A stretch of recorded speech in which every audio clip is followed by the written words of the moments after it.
오늘 말씀을 통해서 우리가 함께 살펴보는 주제는 믿음을 따라 살다 죽은 자라는 그런 주제이고 제목입니다.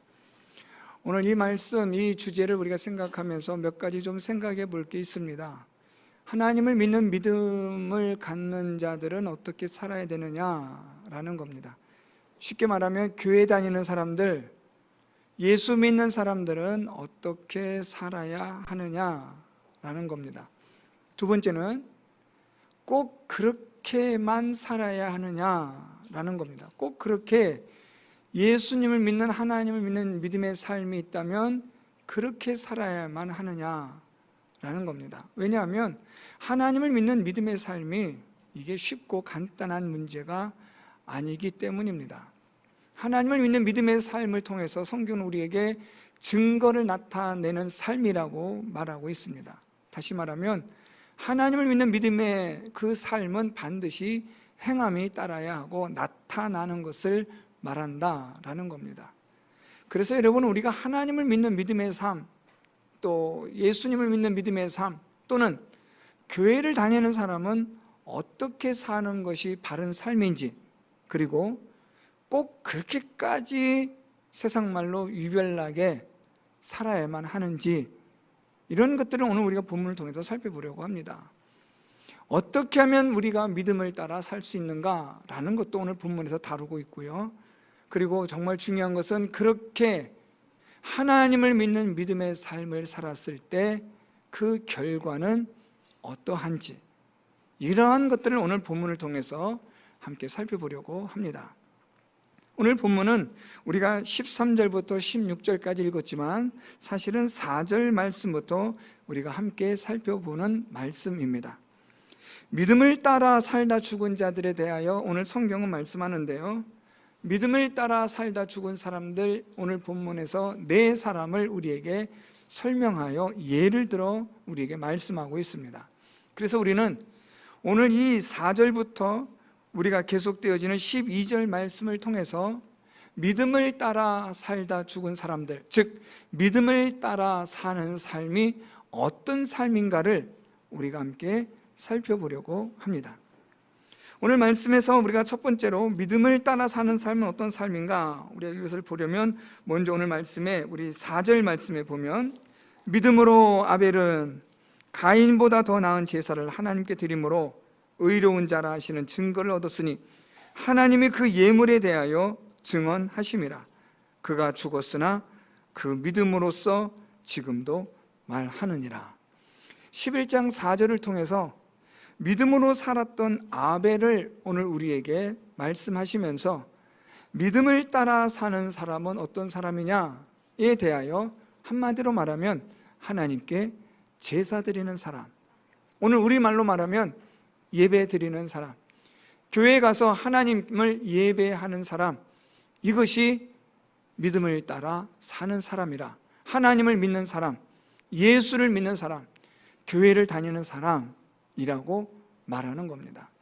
여러분, 우리가 하나님을 믿는다, 예수님을 믿는다, 나는 교회를 다닌다 라고 말할 때는 아주 중요한 것이 하나가 있어야 합니다. 그게 무엇이냐면 예배를 드리는 생활이 있어야 합니다. 하나님을 믿는다고 하면서, 예수님을 믿는다고 하면서, 교회를 다닌다고 하면서 예배를 드리지 않으면 그것은 믿는 게 아닙니다. 제가 우리 교회 주변에 이렇게 가끔씩 만나는 분들이 계세요. 자주 마주치게 되면 제가 인사를 하면서 제가 그런 이야기합니다. 교회 나오세요 라고 이야기합니다. 그러면 그분들이 이런 말을 좀 많이 하는 분들이 계세요. 교회는 안 나가는데 저 하나님 믿어요 그러더라고요. 그래서 제가 처음에는 약간 반응을 못했습니다. 뭐 말이 맞는 것 같기도 하고 아닌 것 같기도 했는데, 이제는 좀 말을 바꿔서 그러니까 교회를 나오셔야지요 라고 그렇게 말을 합니다. 하나님을 믿는다고 하는데, 예수를 믿는다고 하는데 교회에 나와서 예배 드리지 않는다? 그건 믿는 게 아니죠. 우리 온라인 예배 드리는 분들 뭐 꼭 집어 얘기하는 건 아니지만 우리가 온라인 예배가 바른 예배는 아닙니다. 하나님 앞에 나와 예배 드리는 일, 여러분들이 교회에 와서, 하나님 성전에 올라와서, 교회에 올라와서 하나님 앞에 예배 드리는 일이 사실은 바른 예배입니다. 부득이하게 몸이 아프고 불편하고 또 여러 가지 일들로 인해서 온라인으로 예배를 드리는 분들이야 어쩔 수 없지만, 그렇지 않고서는 할 수만 있으면 우리는 하나님 앞에 나와 예배를 드려야만 합니다. 왜냐하면 하나님을 믿는다면, 예수님을 믿는다면 믿음으로 살아가는 삶의 첫 번째는 예배하는 것이기 때문입니다. 그래서 여러분, 우리가 예배를 드린다라는 말은 하나님을 믿는다, 나는 예수님을 믿습니다 라는 그런 뜻이 됩니다. 오늘 성경은 아벨이 하나님 앞에서 그는 믿음을 따라 살았다 라고 말하면서 그의 제사를 통하여 하나님은 그를 의롭다라고 말씀하셨다라는 겁니다. 그래서 여러분, 우리가 하나님 앞에 예배를 드림으로 이 예배를 통해서 하나님은 우리의 믿음으로 드려지는 이 예배를 하나님이 의롭다라고 인정하시고 우리의 예배를 받아주시는 겁니다. 그래서 여러분, 우리가 하나님 앞에서 믿음을 따라 산다라고 할 때는 무조건적으로 항상 우리에게 있어야 되는 것은 예배를 드리는 일입니다. 어떤 상황에서든지 하나님 앞에 예배 드리는 일만큼은 빠지지 않도록 하시기를 바랍니다. 좀 아침을 좀 늦게 드셔도, 또는 좀 약간 좀 우리가 손해보는 일이 있어도 어떻게 해서든 하나님 앞에 나와 예배 드리는 것만큼은 빠지지 않도록 하는 것이 믿음을 따라 사는 생활입니다. 그래서 여러분, 이 믿음을 따라 사는 것이, 하나님을 믿는 믿음의 삶이 쉬운 게 아니라는 말이 그겁니다. 우리가 주일에 나와 하나님 앞에 예배 드리고, 또 뿐만 아니라 수요일 예배도 시간이 될 때마다 하나님께 나와 예배 드리는 일, 이 모든 것이 무엇이냐? 하나님을 믿는 믿음을 따라 사는 삶이라는 것을 말해주는 겁니다. 저는 우리 성도 여러분들이 하나님 앞에 예배 드리는 일에 그 무엇보다도 가장 우선시할 수 있는 최고의 우선순위가 될 수 있기를 바랍니다. 하나님 앞에 예배 드리는 일, 이것보다 더 앞서는 일이 있지 않도록 우리가 주의하고 경계하셔야 합니다. 두 번째로 믿음을 따라 사는 것은 우리가 5절부터 6절 말씀인데요, 믿음으로 에녹은 죽음을 보지 않고 옮겨졌으니 하나님이 그를 옮기심으로 다시 보이지 아니하였느니라. 그는 옮겨지기 전에 하나님을 기쁘시게 하는 자라 하는 증거를 받았느니라. 오늘 여러분, 여기서 두 번째로 믿음을 따라 사는 삶에 대하여 에녹을 예를 들어 설명하고 있습니다. 믿음을 따라 사는 삶은 바로 이런 에녹과 같은 삶이야 라고 성경은 말씀하는 거죠. 우리 앞에서 보았던 것처럼 믿음을 따라 사는 삶은 아벨과 같이 하나님께 예배를 드리는 삶이지, 두 번째로는 믿음을 따라 사는 삶이라는 것은 에녹처럼 이렇게 살아야 되는 거야 라고 말씀하는데, 에녹이 어떤 삶을 살았는가? 5절 하반절에 보면 하나님을 기쁘시게 하는 자라 하는 증거를 받았다 라고 말합니다. 이 에녹의 삶은 믿음을 따라 산 삶이었는데, 그는 어떤 삶을 살았길래 믿음을 따라 살았느냐? 그는 하나님을 기쁘시게 하였다라는 겁니다. 하나님을 기쁘시게 하는 삶이 믿음을 따라 사는 삶이라는 겁니다. 자, 그런데 하나님을 기쁘시게 한다라는 것이 조금 구체적일 필요가 있지 않겠습니까? 좀 약간 추상적인 그런, 마치 구름 잡는 소리 같은 그런 말일 수가 있어서, 그래서 6절에 하나님을 기쁘시게 하는 삶이 무엇인지를 설명해 주고 있습니다. 6절에 믿음이 없이는 하나님을 기쁘시게 하지 못하나니 하나님께 나아가는 자는 반드시 그가 계신 것과 또한 그가 자기를 찾는 자들에게 상 주시는 이심을 믿어야 할지니라. 에녹이 하나님을 기쁘시게 하는 삶을 살았습니다. 에녹이 하나님을 기쁘시게 하는 삶을 살았는데, 그의 하나님을 기쁘시게 하는 삶은 두 가지였습니다. 첫째, 하나님은 반드시 계신 것, 하나님은 반드시 계시다는 것과, 두 번째, 그 하나님을 찾는 자들에게는 하나님께서 상을 주신다라는 사실, 이것을 믿음으로 믿고 살았던 것을 말하는 겁니다. 하나님을 기쁘시게 한다라는 말은 막연한 이야기가 아닙니다. 오늘 6절에서 에녹을 통해서 말씀해 주고 있는데요, 첫 번째는 하나님을 기쁘시게 하는 것은 하나님이 반드시 계신 것을 믿어야 한다는 거예요. 여러분, 이 말은 하나님은 지금도 살아계시고 역사하시며 이 천지 만물을 창조하신 신으로서 하나님 외에는 어떤 신도 존재하지 않는 오직 하나님만이 참 신이시고 참된 창조주이시고 우리의 참된 구원자이시고 우리의 참된 인도자 되시고 보호자 되심을 믿는 믿음이 하나님을 기쁘시게 하는 겁니다. 오직 하나님만이 참된 신이 되심을 믿는 거예요. 여러분, 이 말을 제가 이렇게 강조하는 이유, 오늘 에녹이 하나님을 기쁘시게 하신 것이 하나님의 반드시 그가 계신 것을 믿었다라고 말하는 것은 사단이, 마귀가 우리를 어떻게 유혹하고 미혹하냐면 하나님 외에도 다른 신들이 있다고 우리를 유혹하고 있기 때문에 그런 거예요. 다른 신들이 존재하고 있다고 우리를 미혹하고 유혹해서 우리로 하여금 하나님을 향한 온전한 믿음을 갖지 못하게 하기 때문에 오늘 하나님은 이 성경을 통해서 에녹이 하나님을 기쁘시겠는데 어떻게 기쁘시겠느냐? 그는 하나님은 오직 한 하나님이시고 참된 신이라는 것을 믿었기 때문에 이것이 하나님을 기쁘시겠다라고 말하는 거예요.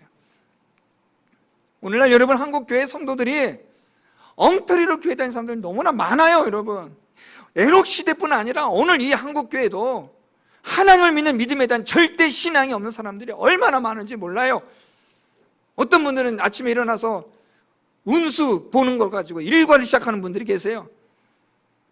아침에 일어나서 신문을 펴고 운수를 보고 핸드폰 통해서 운수를 받아가지고 사주를 보고 하는, 교회를 다니는 분들이, 그렇게 하는 분들이 의외로 많습니다. 뭐 우스갯소리가 아니라 교회를 다니는 직분자들이 점집 가서 점을 보는 일들이 심심치 않게 일어나요. 대학로에 가면, 서울 대학로 동숭로에 가면 점집이 천지백갈입니다. 엄청 많다는 이야기예요. 제가 부산에 와서 천지백갈이라니까 무슨 말인지 몰랐습니다. 얼마나 이 서울 대학로에 점집들이 조그만 텐트 쳐놓고 그냥 한 거리를 빽하게 메웠어요. 그 점쟁이들 하는 말이 교회 다니는 사람도 많이 온다는 거예요. 왜요? 하나님이 참된 하나님이심을 믿지 않으니까, 하나님만이 참된 신임을 믿지 않으니까 이 마귀의 유혹을 받고 미혹을 받아서 이 집 저 집 다니고 이 귀신 저 귀신 따라 그렇게 살아가는 거예요. 이사 갈 때 손 없는 날 본다고 하고 그것을 말로 못하니까 그냥 몸이 좀 안 좋아서 하면서 어떻게든 간에 이 짓 저 짓 하면서 예수를 믿는다고 하면서 엉뚱한 이 짓거리를 하는, 죄송합니다 이런 표현에서, 짓거리입니다. 이런 분들이 너무나 많아요. 뭐가 좀 이상하다고 하면 이게 터가 문제인가 싶고 조상묘를 옮겨야 되지 않나라고 말하는, 말도 되지 않는 사람들이 얼마나 많은지 몰라요. 마귀가 이렇게 유혹을 하는 거예요. 하나님만이 우리의 전부이시고 하나님만이 우리의 생명이시고 하나님만이 우리의 인도자가 되신다는 사실에 대하여 마귀는 얼마나 우리에게 태클을 거는지 몰라요. 너 정말 그래? 돈이 전부일 텐데. 예수님에게 시험했던 마귀가 이 돌을 가지고 떡을 만들라 했던 것처럼 오늘 우리에게 이 세상의 전부는, 모든 것은, 결정짓는 것은 돈이라고 우리를 그렇게 유혹하는 거예요. 오늘 여러분, 에녹이 어떻게 하나님을 기쁘시겠느냐? 오직 하나님만이 참된 신이시고 그분만이 살아 역사하시는 분이며 그분만이 우리의 생명의 구주가 되시고 창조주가 되시고 우리의 영원한 구원의 구세주가 되심을 믿는 그 믿음이 하나님을 기쁘시게 한 거예요. 오늘날도 여러분, 마귀는 우리에게 많은 두려움과 불안을 줘요. 어떤 분들은 꿈자리가 이상하다고 불안하다는 분도 계세요. 말도 뭐 이런 말을 들을 땐 제가 목사로서 어떻게 상담해야 될지 모르겠습니다. 개꿈이에요라고 말해도 듣질 않아요. 하나님을 믿는 믿음으로 가는 사람들이 세상에 이런 더러운 귀신들이, 마귀들이 주는 그런 것에 미혹받아서 하나님만이 참된 신임에 대하여 스스로가 부정하고 부인하는 일들이 얼마나 많이 일어나는지 모릅니다. 엉터리 그리스도인들이 얼마나 많은지 몰라요. 오늘 그래서 이 에녹이 하나님 앞에, 그가 하나님 어떻게 기쁘시겠느냐? 하나님만이 참된 신이라는 사실을 그가 믿었다는 거예요. 이것이 여러분 하나님을 기쁘시게 하는 거예요. 이게 바로 여러분 믿음으로 살아가는 사람의 모습입니다. 에녹은 그것뿐 아니에요. 하나님은 하나님을 찾는 자들에게 상을 주시는 분이라고 말해요. 이걸 믿었어요. 하나님을 찾고 구하는 자들에게 하나님은 영생을 주시고 구원을 주시고 이 땅을 살아가는 동안에 하나님 우리의 생명의 보호자가 되시고 구원자 되심을 에녹이 믿었다는 거죠. 사랑하는 성도 여러분, 하나님을 찾고 구하는 자에게 오직 하나님만이 영생과 구원을 허락하여 주실 줄 믿습니다. 우리의 자녀들의 모든 문제, 여러분, 마귀는 우리로 하여금 걱정하게 하고 염려하게 하고 근심하게 만들어요. 그렇지만 여러분, 그게 아닙니다. 우리의 자녀의 모든 미래는 누구의 손에 달려있느냐? 하나님의 손에 있는 줄 믿습니다. 하나님이 길러주시고 하나님이 돌봐주시면 우리의 자녀들은 하나님께서 날마다 승승장구하게 하시고 영육간에 강건케 하시는 은혜와 복을 주실 줄 믿습니다. 이걸 에녹이 믿었다는 거예요. 여러분, 하나님을 믿는 자의 삶은 무엇이냐? 하나님을 기쁘시게 하는 거예요. 무엇으로 하나님을 기쁘시게 해요? 하나님이 온전한 참 신이심을 믿는 것. 하나님을 찾고 구하는 자들에게 하나님은 영생과 구원과 이 땅에서의 우리의 보호자와 구원자와 인도자가 되심을 믿는 그 믿음, 이게 바로 하나님을 기쁘시게 하는 것이요, 이게 바로 하나님을 믿는 자의 삶이라는 겁니다. 세 번째는요, 오늘 우리가 살펴봤던 에녹 다음으로 말씀하고 있는 사람이 7절에 있는 노아입니다. 믿음으로 노아는 아직 보이지 않는 일에 경고하심을 받아 경외함으로 방주를 준비하여 그 집을 구원하였으니 이로 말미암아 세상을 정죄하고 믿음을 따르는 의의 상속자가 되었느니라. 세 번째, 믿음을 따라 사는 것은 무엇이냐면 하나님을 경외함으로 순종하는 삶이에요. 오늘 말씀 보면 여러분, 노아가 아직 보이지 않는 일에 경고하심을 받았어요. 무슨 말입니까? 하나님이 노아에게 내가 이 땅을 이 세상의 악함으로 물로 심판하겠다고 말씀하세요. 홍수로 심판하시겠다고 말씀하신 거예요. 여러분, 우리는 지금 어떤 시대를 살고 있냐면 홍수 시대 이후의 시대를 살고 있어요.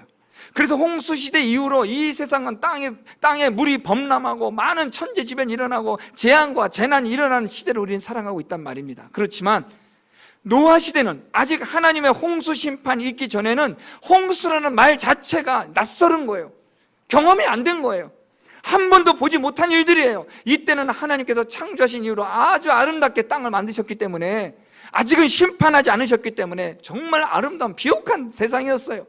이런 사람들에게 노아가 하나님 말씀을 말하는 겁니다. 하나님이 이 세상을 물로 심판하실 것이다. 그래서 내가 지금 하나님의 그 심판으로 인하여 구원함을 얻을 수 있도록 배를 짓는 것이다 라고 사람들에게 말할 때에 사람들이 노아를 얼마나 많이 조롱하고 비웃었을까요? 물이 많이 넘쳐서 우리가 죽는데, 비가 많이 와서 우리가 죽는데, 그래서 배를 만드는 거래. 사람들이 홍수라는 말 자체도 낯설은, 경험해보지 못한 이들에게 노아가 배를 짓고 있는 모습을 보면 얼마나 기가 막힐까요?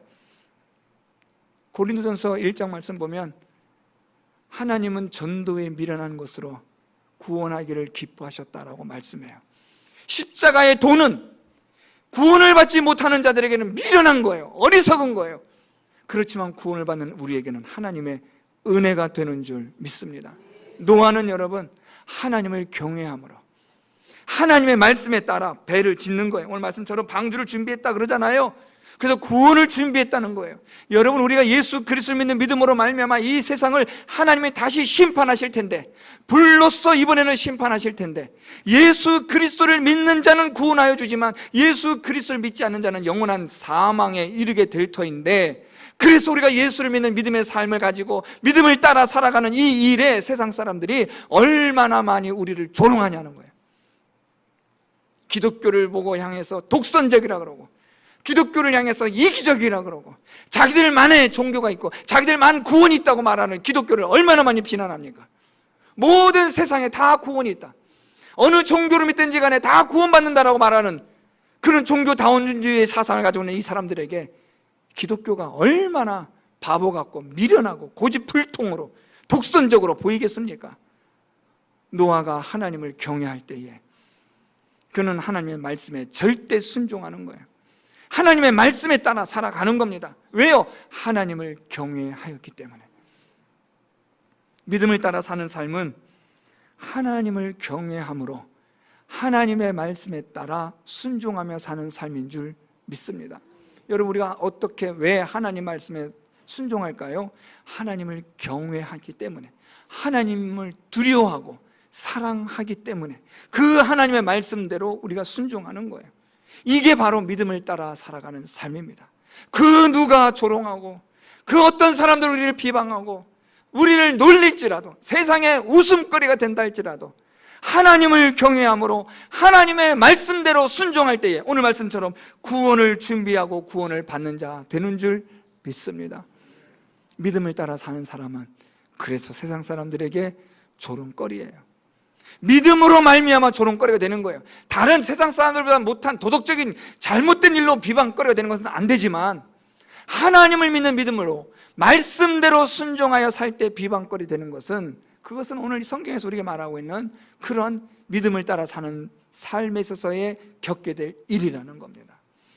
사랑하는 성도 여러분, 하나님을 경외함으로 말씀대로 순종하며 살아가는, 하나님의 말씀 따라 살아가는, 그래서 여러분 모두가 다 믿음 따라 살아가고 믿음 따라 살다가 죽는 그런 성도 여러분들이 될 수 있기를 바랍니다. 마지막 네 번째로 믿음을 따라 사는 삶에 대해서 아브라함을 예로들어 설명합니다. 우리 8절 말씀에 믿음으로 아브라함은 부르심을 받았다라고 말합니다. 부르심을 받았는데 문제는 뭐예요? 자기가 어디로 나아갈 바를 알지 못하고 나아갔다는 거예요. 하나님의 아브라함에게 가나안 땅으로 가라 말씀하셨지 구체적으로 자세하게 어디로 가라고 말씀하지는 않으세요. 오늘 우리말로 말하면 우리 교회 번지수대로 78-22번지로 가라 이렇게 말씀하신 게 아니라 가나안 땅으로 가라고만 말씀하신 거예요. 가나안 땅에 와보니 어디로 가야 할지 모르는 거죠. 막막한 거예요. 그럼에도 불구하고 하나님께서 말씀하신 대로 가라 했으므로 순종하여 온 거예요. 자, 여러분, 왜 아브라함이 이렇게까지 하면서 하나님 말씀대로 순종할 수 있었느냐? 우리 10절 말씀으로 내려가면 이렇게 말씀해요. 이는 그가 하나님이 계획하시고 지으실 터가 있는 성을 바랐음이라. 바랐다, 바랬다, 이 단어가 중요합니다. 이 바라다라는 것은 소망하다는 거예요. 무엇을요? 하나님을요. 아브라함은 무엇을 소망했느냐? 하나님을 소망했어요. 하나님만을 바라본 거예요. 하나님은 말씀하셨고 그 말씀은 분명히 이루시는 하나님 되심을 소망한 거예요. 기대하고 바란 거죠, 여러분. 그 다음 말씀 보세요, 여러분. 11절에 사라를 예로 들어요. 믿음으로 사라 자신도 나이가 많아 단산하였으나 잉태할 수 있는 힘을 얻었어요. 어떻게 해요? 이는 약속하신 일을 미쁘신 줄을 알았기 때문에, 하나님이 신실하신 약속을 지키시는 하나님이심을 바라보았기 때문에 라는 거예요. 아브라함이 갈 바를 알지 못하였으나 하나님을 소망하고 바람으로 가나안 땅에 왔고, 사라도 잉태할 수 없었으나 하나님을 바라봄으로 잉태하는 힘을 얻게 되었고, 그래서 이들이 다 어떻게 되었느냐? 12절, 이러므로 죽은 자와 같은 한 사람으로 말미암아 하늘의 허다한 별과 또 해변의 무수한 모래와 같이 많은 후손이 생육하였느니라. 무엇으로요? 하나님을 바라봄으로, 소망함으로. 여러분, 그런데 이게 말은 쉬운데 이렇게 사는 게 쉽냐라는 거죠. 절망적인데 좌절밖에 나오지 않고 한숨밖에 없는 상황인데 하나님을 소망한다. 여러분, 이게 쉽습니까? 제가 일부 예배 때 잠깐 말씀드렸지만 요셉을 예로 들었어요. 요셉이 억울하게 감옥에 갇혔는데 애굽에서 바로의 술 맡은 관원장이 꿈을 꾸고 떡 굽는 관원장도 꿈을 꾸었는데 한 사람은 살고 한 사람은 죽는 꿈이었어요. 요셉이 해몽을 해줍니다. 그러면서 술 따르는 관원장에게 이렇게 부탁해요. 당신이 직위가 회복이 되거든 나를 기억해 주십시오. 나는 여기에 있을 만한 죄를 범하지 않았습니다. 술 맡은 관원장은 요셉의 그 말 듣고 성경에는 기록되지는 않았지만 무엇이라고 말했을까요? 당연히 해주겠다는 거죠. 내가 널 봤는데 넌 정말 괜찮은 사람이야. 너는 억울한 거 내가 알아. 내가 복직하면 내가 바로한테 얘기해서 감옥에서 너 빼줄게 라고 하지 않았겠어요? 왜냐하면 꿈을 해몽해 줬으니까. 이 꿈 때문에 근심하고 있었는데 자기가 꾼 꿈을 이 요셉이 해몽해 줬고 그 꿈대로만 된다면 내가 너 바로에게 얘기해서 억울한 면하게 해줄게, 감옥에서 빼줄게 라고 약속을 하지 않았겠냐고요, 여러분. 그런데 정말 요셉이 꿈을 해석해 준 대로 술 맡은 관원장이 복직이 됐습니다. 다시 술을 따르게 돼요. 그런데 그 술 맡은 관원장이 요셉을 잊었더라. 몇 년을요? 2년. 술 맡은 관원장이 나가고 나서 여러분 요셉은 어떤 꿈을 꿨을까요? 어떤 상상을 했을까요? 어떤 희망을, 소망을 가졌을까요? 이제 조금 있으면 저 사람이 바로에게 말해서 내 억울함을 풀어줄 거야. 조금 있으면 나를 감옥에서 나오라고 하겠지. 학수고대하지 않았겠어요? 일주일, 한 달까지는 그래도 버텨낼 수 있지 않을까요? 2달, 조금 그래도 오겠지. 연락이 올 거야. 뭔가 모르게 요셉이 좌절하기 시작했겠죠. 1년이 지났어요. 그래도 혹시나 하는 마음은 좀 있지 않았을까요? 2년이 됐을 때 이미 자포자기한 거죠. 난 끝났구나. 그때 여러분 요셉은 더 이상 술 맡은 관원장을 바라보지 않습니다. 이제 요셉은 누구를 바라보느냐? 내게 꿈을 주신 하나님, 그 하나님을 바라보는 거예요. 여러분 이게 쉬울까요? 감옥에서 2년을 요즘 말로 말하면 희망 고문 당한 거예요. 조금 있으면 나갈 거야, 조금 있으면 되겠지라고 2년을 기다렸는데 아무것도 없어요. 그 희망 고문을 겪던 이 요셉에게 세상이 주는 희망과 소망은 위험한 거야. 이건 나를 무너지게 하는 거지. 그런데 이 요셉은 하나님은 바라보는 거예요. 좌절과 절망의 상황에서 하나님을 바라보는 거예요. 만 2년 후에 하나님이 요셉을 감옥에서 건져냈어요. 오늘 여러분 이 아브라함이 갈 바를 알지 못하고 가나안 땅에 왔는데 어디로 가야 할지 모르는데 그럼에도 불구하고 가나안 땅에 온 것은 하나님을 바라보았기 때문입니다. 사라가 아이를 낳을 수 없는 몸매에도 불구하고 하나님의 신실하심을 소망한 거예요. 하나님은 그걸 통해서 사라에게 자녀를 주시는 거죠. 이게 쉬운 일이냐고요. 절망과 좌절의 깊고 깊은 그 구덩이에서 하나님만을 소망하는 이 일이 정말 쉬운 일일까요? 절대 그렇지 않아요. 믿음으로 사는 사람은 누구를 소망한다고요? 하나님을 소망하는 줄 믿습니다.